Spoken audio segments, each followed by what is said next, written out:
Bismillahirrahmanirrahim. Ladies and gentlemen, thank you very much for being with us.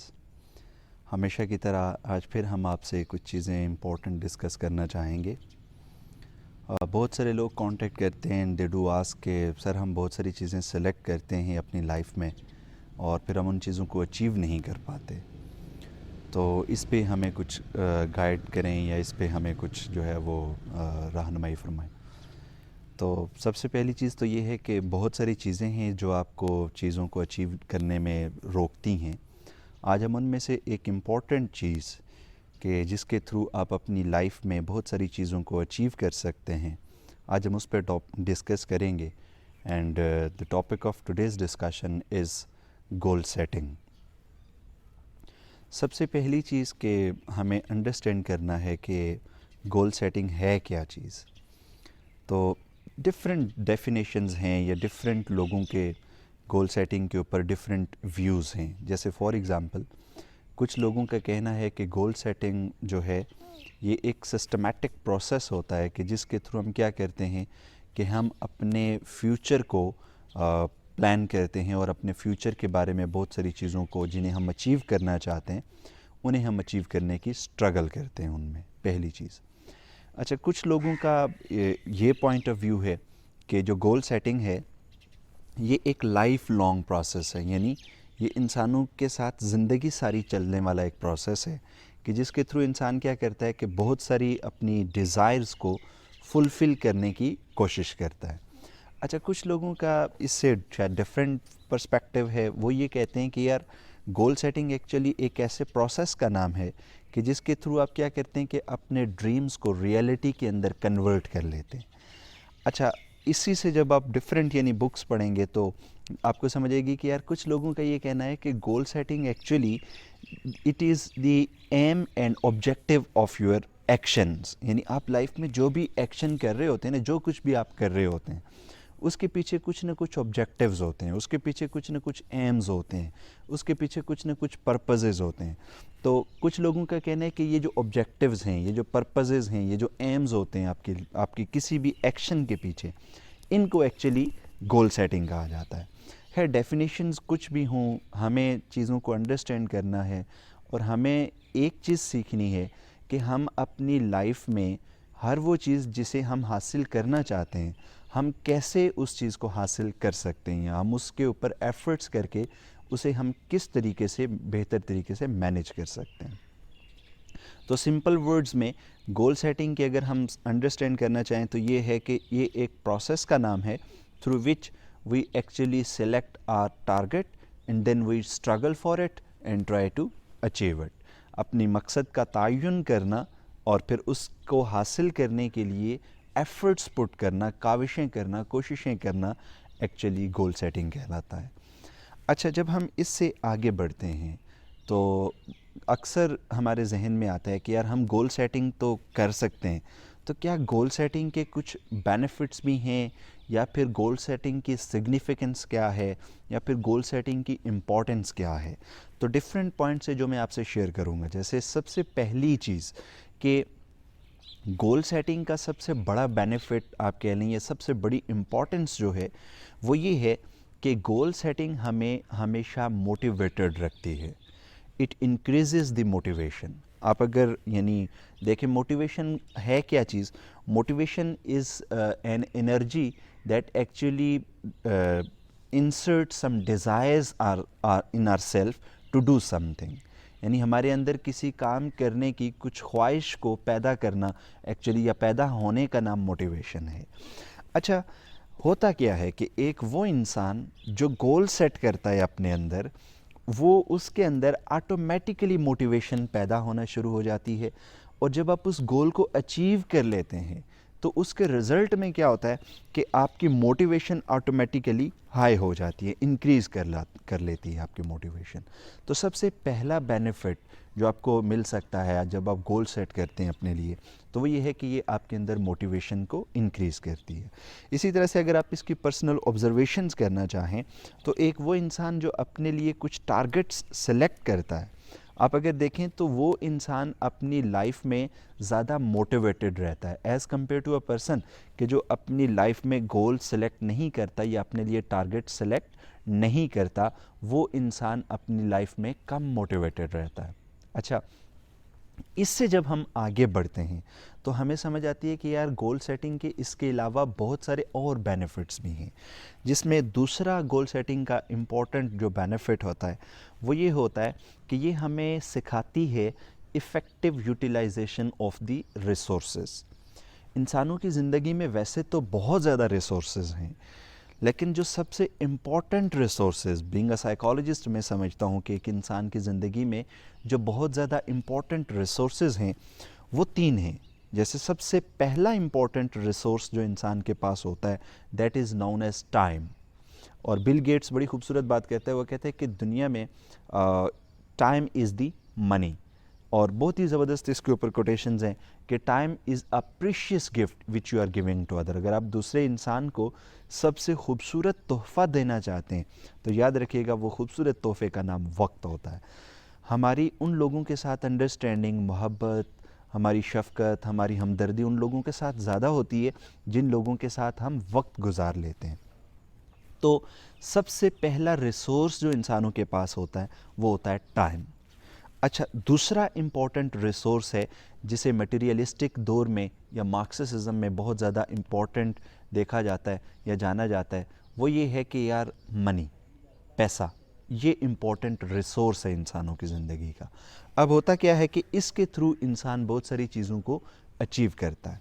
अच्छा, तीसरा जो इंसानों के पास इम्पॉर्टेंट रिसोर्स है दैट इज़ एनर्जी, कि इंसान अपने अंदर एनर्जीज़ को कहाँ यूटिलाइज़ करे और कैसे यूटिलाइज़ करे, ये इंसानों के पास तीसरा इम्पॉर्टेंट रिसोर्स है। अब गोल सेटिंग क्या करती है? गोल सेटिंग हमें ये तीनों के तीनों रिसोर्सेज को इफ़ेक्टिवली यूटिलाइज़ करना सिखाती है कि जैसे टाइम को कैसे इफ़ेक्टिवली एक इंसान ने मैनेज करना है, अपने थोड़ा वक्त देकर उसने आउटपुट ज़्यादा कैसे लेनी है।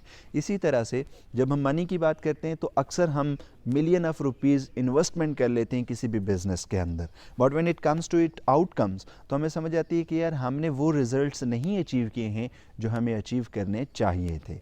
इसी तरह से हम बहुत सारे कामों में एनर्जीज पुट कर रहे होते हैं, we are putting our efforts, लेकिन इन रिटर्न हमें कुछ भी हासिल नहीं हो रहा होता। तो एट द एंड इंसान बड़ा परेशान हो जाता है, घबरा जाता है कि यार ये क्या प्रॉब्लम है। अभी इन सारी की ये प्रॉब्लम क्यों आती है इंसानों को सामने? बिकॉज इंसान जो अपने तीनों बेसिक रिसोर्सेज हैं उनको इफ़ेक्टिवली यूटिलाइज़ नहीं कर पाता। और गोल सेटिंग क्या करती है कि आपको ये तीनों के तीनों रिसोर्सेज को इफ़ेक्टिवली यूटिलाइज़ करना सिखा देती है। अच्छा, जब हम इससे आगे बढ़ते हैं तो तीसरा बड़ा बेनिफिट जो गोल सेटिंग का है वो है कि ये आपके अंदर वर्क परफॉर्मेंस को इंक्रीज़ करती है। यानी अगर आप इसके ऊपर रिसर्चेस देखें तो समझ आती है कि यार एक वो इंसान जो अपने लिए गोल सेट करता है उसके अंदर वर्क परफॉर्मेंस ज़्यादा होती है as compare to a person जो अपनी लाइफ में गोल सेटिंग नहीं करता, उसके अंदर वर्क परफॉर्मेंस हमेशा कम होती है। तो अगर आप चाहते हैं कि आप ज़्यादा इफ़ेक्टिव काम करें और ज़्यादा बेहतर काम कर सकें तो आपको एक काम करना होगा कि आपको अपने लिए गोल्स सेट करना होंगे। अच्छा, जब हम इससे आगे बढ़ते हैं तो फोर्थ बेनिफिट हमें जो हमारे सामने नज़र आता है गोल सेटिंग का वो ये है कि ये इंसानों के अंदर जो साइकोलॉजिकल डेवलपमेंट है उसमें इसका बड़ा ही इम्पॉर्टेंट रोल होता है। और साइकोलॉजिकल डेवलपमेंट में 3 चीज़ों के ऊपर ये बहुत ज़्यादा फोकस करता है गोल सेटिंग, या 3 डोमेन्स को, 3 पर्सपेक्टिव को इंसानों के अंदर साइकोलॉजिकली डेवलप कर देता है, जिसमें सबसे पहली चीज़ जो होती है ना वो होता है सेल्फ़ कॉन्फिडेंस। और सेल्फ़ कॉन्फिडेंस है क्या कि अपने ऊपर एक यकीन कर लेना कि I have certain trust in yourself और बिलीव इन योर सेल्फ, अपने ऊपर कुछ यकीन करना, it is known as self confidence. ये पहली चीज़ है जो गोल सेटिंग के रिज़ल्ट में इंक्रीज़ हो जाती है। अच्छा, दूसरी चीज़ है which is known as self efficacy. Self efficacy क्या होती है कि ये एक बिलीफ का सेट होता है, अपने बारे में हम रख लेते हैं और वो क्या होता है कि यार I have skills to achieve certain things. अपने स्किल्स के ऊपर ट्रस्ट कर लेना या भरोसा करना is known as self efficacy. अच्छा, अब तीसरी इम्पॉर्टेंट चीज़ जो होती है वो ये होती है कि इंसानों के अंदर कॉम्पिटेंस, यानी इंसानों के अंदर कॉम्पिटेंस को इंक्रीज़ करती है गोल सेटिंग। अब कॉम्पिटेंस एक मख्फी ख़जाना है। वो तमाम लोग जो इस कॉम्पिटेंस या काबिलियत को हासिल कर लेते हैं वो अपनी ज़िंदगी को कलरफुल और सक्सेसफुल बना लेते हैं, और वो लोग जो कॉम्पिटेंस को नहीं अचीव कर पाते या कॉम्पिटेंस को आइडेंटिफाई नहीं कर पाते वो अपनी लाइफ में बहुत सारी प्रॉब्लम्स का शिकार रहते हैं। अच्छा, अब ये इंक्रीज़ कैसे करती है? ये इंक्रीज़ ऐसे करती है कि जैसे आपने एक गोल सेलेक्ट किया, ठीक है, आपने उस गोल को जब अचीव कर लिया तो उसके नतीजे में ऑटोमेटिकली आपकी ज़ात के ऊपर यकीन बढ़ जाएगा। इसी के साथ साथ आपकी स्किल्स के अंदर जो यकीन है वो भी बढ़ जाएगा और आपकी कॉम्पिटेंस लेवल भी जो है वो बढ़ जाता है। जब हम इससे आगे बढ़ते हैं तो हमें कुछ बेनिफिट्स इसके और नज़र आते हैं। जैसे फोर्थ बेनिफिट इसका हमें समझ आता है कि यार हमारे अंदर, इंसानों के अंदर जो इमोशनल कंट्रोल्स हैं या इम्पल्स कंट्रोल है, गोल सेटिंग उसको भी बहुत अच्छी तरह से मैनेज करने में हमें हेल्प आउट करती है। और वो कैसे? नॉर्मली हम इमोशंस को दो ब्रॉडर कैटेगरीज में डिवाइड अगर कर लें, एक हैं जिन्हें हैप्पी इमोशंस हम कह लें और दूसरे हैं जिन्हें हम बैड इमोशंस कह लें। अब होता क्या है कि जब इंसान अपनी लाइफ में कुछ गोल नहीं अचीव कर पाता तो उसके नतीजे में इंसान के जो नेगेटिव इमोशंस हैं वो एक्टिवेट हो जाते हैं, और इंसान क्या करता है कि इंसान उनके ऊपर बाज़ दफ़ा अपना कंट्रोल खो देता है। वेयरएज़ जब इंसान अपने लिए गोल सेलेक्ट करता है और अपने उस गोल को अचीव कर लेता है तो उसके नतीजे में उसके अंदर जो पॉजिटिव इमोशंस हैं, जो गुड इमोशंस हैं, वो एक्टिवेट हो जाते हैं, और क्या होता है कि इंसान ज़्यादा बेहतर तरीके से अपने नेगेटिव इमोशंस को मैनेज करना और कंट्रोल करना सीख लेता है। इसी के साथ साथ दूसरा इम्पॉर्टेंट चीज़ जो इंसानों को मिलता है गोल सेटिंग की वजह से, दैट इज़ इम्पल्स कंट्रोल। और इम्पल्स कंट्रोल क्या है कि इंसान को अपनी इम्पल्सेस यानी इंसान के अंदर आने वाली ख्वाहिशात को उसके ऊपर कंट्रोल मिल जाता है, और ना सिर्फ कंट्रोल मिलता है बल्कि effective utilization of the impulses भी इंसान को मिल जाती है when he is in a mode of goal setting. अच्छा, जब हम इससे आगे बढ़ते हैं तो हमें कुछ और बेनिफिट्स भी इसके नज़र आते हैं। जैसे ये एक और इसका बेनिफिट है कि एक प्रोफेशनलिज्म का एक डेड किलर है, यानी एक इंसान जो एक्सेलेंट हो अपने प्रोफेशन के अंदर, अगर उसके अंदर एक ये कैरेक्टरिस्टिक डेवलप हो जाए तो क्या होता है कि इंसान उस प्रोफेशन के अंदर टॉप से ज़ीरो पे चला आता है, और इस डेड किलर का नाम है प्रोक्रेस्टिनेशन। और प्रोक्रेस्टिनेशन है क्या? Delaying in the work. मैं ये काम कल कर लूँगा। वो एक नज़म भी है कि जब भी कुछ कहना हो तो मैं देर कर देता हूँ। अपनी जगह पे देर कर देने के बेनिफिट्स होंगे, लेकिन अगर आप प्रोफेशनलिज्म के डोमेन में देखेंगे तो याद रखिएगा procrastination is the dead killer, जो आपके प्रोफेशन को किल कर देता है।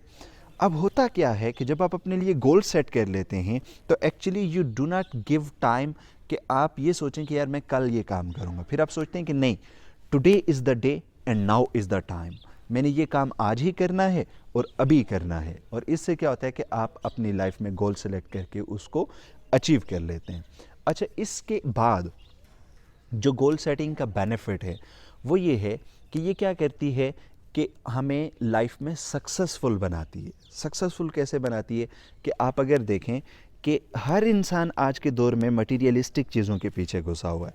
वो कहते हैं कि यार वो ज़्यादा ज़िंदगी में सक्सेसफुल हो जाए। कुछ लोगों के नज़दीक इवन सक्सेस यहाँ तक चली जाती है कि इंसान ये ख्याल करने लगता है कि यार वो रात को सोए और सुबह उठे तो ही शुड बी अ मिलियनायर और बिलियनायर। ठीक है, कुछ लोगों के नज़दीक ये ख्वाहिश होती है या सक्सेस का क्राइटेरिया ये होता है कि वो ज़िंदगी में ज़्यादा पैसे कमा लें तो they would be much successful. कुछ लोगों के नज़दीक सक्सेस का क्राइटेरिया ये है कि उनके पास लग्जरियस कार हो तो दे वुड फीलिंग सक्सेसफुल। कुछ लोगों के नज़दीक सक्सेस का क्राइटेरिया ये है कि उनके यहाँ एक लग्जरियस घर हो और वो उस घर में जो है वो रहते हों तो that is the success for them. खैर, जो भी क्राइटेरिया है आपके नज़दीक सक्सेस का, अगर आप चाहते हैं कि आप सक्सेस अचीव करें तो keep these words in your mind कि success only comes to those कि जो अपने लिए गोल सेट करते हैं। Those who do not set goals for themselves they can not achieve anything. तो ये कुछ बेनिफिट्स थे गोल सेटिंग के कि जो हमारी लाइफ में गोल सेटिंग की वजह से हम हासिल कर लेते हैं। डियर ऑडियंस, होप आपने आज की इस वीडियो को एंजॉय किया होगा और I request you all to stay with us और जो भी इंटरेस्टिंग टॉपिक्स हमारे जहन में आते रहेंगे हम इंशाल्लाह ताला आपसे डिस्कस करते रहेंगे। Thank you very much.